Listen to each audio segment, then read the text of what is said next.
more Dragon Breaths to take it out and win against an entire planet. We then travel across the forest with Sharon and we get the smooth kill, which we will never use. Then exactly at 1 hour and 1 minute, I have reached the second gem, which is a really long time already. I mean, the world record is only 2 hours and 40 minutes away. And I'm not going to lie, this was probably my first big roadblock of the challenge, because I had to retry this fight a bunch of times because I went in paralyzed and I didn't want to lose time by going to the focus center. Because I was paralyzed, I of course got outsped by her entire team, and I also couldn't hit them sometimes because I was stuck in paralysis. Eventually though, Big Ben drove through like the big clock he is and shredded Bertwick with 2 Dragon Breaths while getting hit with only Grass Knot and him setting up a Reflect. Next up was Charing, who missed its leech seed and then set up a Silly Drop, so no problem. 2 Dragon Breaths and it's down and out. And last up was Rose, who hit me with a Grass Knot with 1 Dragon Breath and then a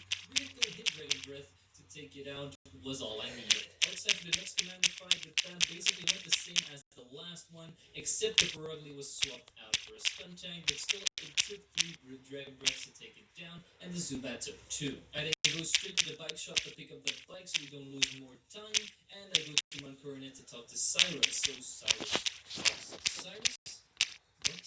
We arrive in Hearthome City, go straight to the contest hall to talk to Fantina, and go to her French gym. But this wasn't as easy as it sounds. Because I want to do this in the shortest time as possible, I have to not fight any trainers in their gym, which is very hard because their gym is very dark, and you have to traverse through some paths where trainers are always lurking around the corner. Luckily, after spending about 20 minutes of resetting, I was finally able to reach the Croissant Lady. In 1 hour and 90 minutes, I could finally start on my 3rd gym bag. First Pokemon is a Duskull, which is a 2-shot with Dragon Breath. Smaggis is a little bit of a different beast. It is able to get off some very good damage on my Dialga, but still 3 Dragon Breaths do take it out.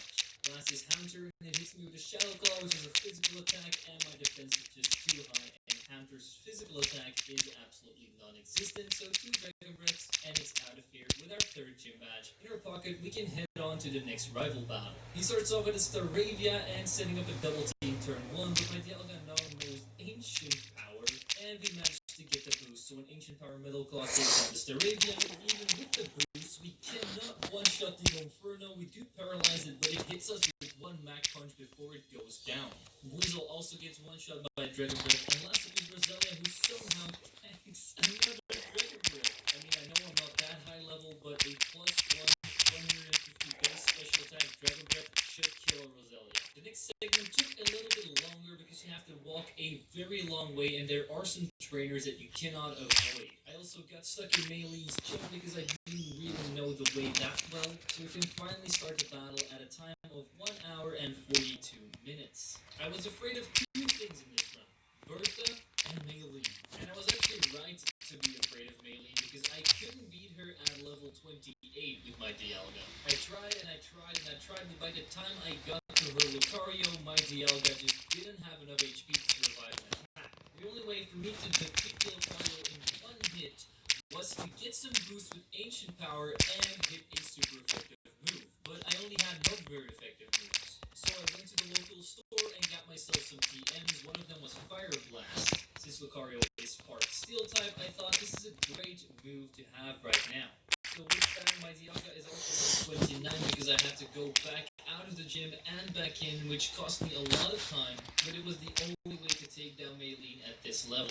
I had to get the Ancient Power boost as well because otherwise Lucario would just outspeed me and kill me, and you know, Ancient Power boost is also great for some extra defense. Eventually I did get my boost on the Meditite on my 2nd attack, and then I was able to one-shot with a Dragon Breath, one-shot on my 3rd with a Fire Blast, and outspeed to Lucario and one-shot with a Fire Blast as well. We can go to the next town, which is famous for the Safari and Crasher Wake.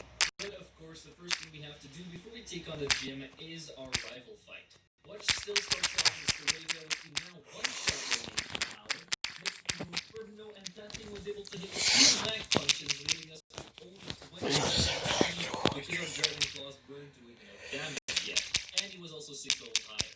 Weasel managed to hit an Aqua Jet and Pursuit, leaving us with 8 HP, but 2 Dragon Claws still managed to kill the Weasel. Last up was Roselia. Fire Blast doesn't have a lot of accuracy, but we do hit survival. They have finally reached Crash Awake with 2 hours and 12 minutes on the clock. The time that it took me to go to the Pokemon Mart and get those TMs and go all the way back to the gym really took a big chunk out of this one.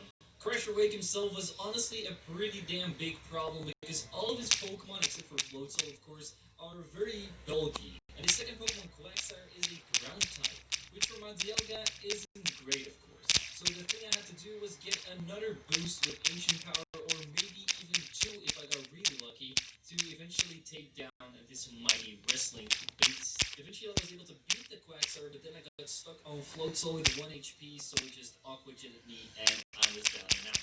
Eventually I got super lucky. I was able to hit an Ancient Power, do half, hit another one, and then get my boost, and he was left with a few HP. Then he healed up, I hit another Ancient Power, and on my 4th Ancient Power, I got the second set of boosts. With that, I was now good enough to easily tank a mud shot from the Quagsire and kill with 2 Fire Blasts. Floatzel managed to hit me with 23 HP, but a Fire Blast and a Dragon Claw was able to take it out and win our 5th gym badge with only 2 hours and 15 minutes on the clock. Attack come to Safari World for the millionth time. How is this thing not blown up yet? We get some pepper spray from Cynthia, and we go ahead and find some ducks to spray that in their eyes.